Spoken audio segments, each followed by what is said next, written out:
Human trafficking is one of the fastest growing criminal enterprises in the United States, and even here in Flagstaff, the number of record cases has been increasing. A two-day summit on human trafficking wrapped up this afternoon at the Museum of Northern Arizona.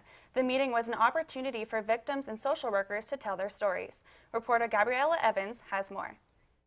Sex trafficking affects people of all ages and is a growing concern in Flagstaff.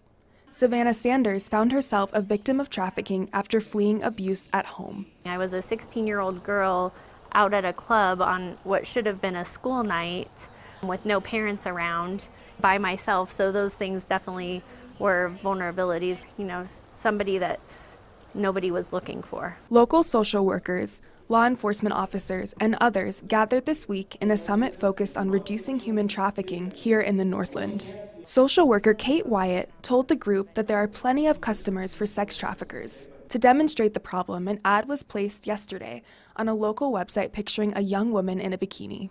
They posted an ad and we had over 30 text messages or calls. Wyatt, who often works with survivors of abuse, says it is critical that human trafficking victims get the proper support.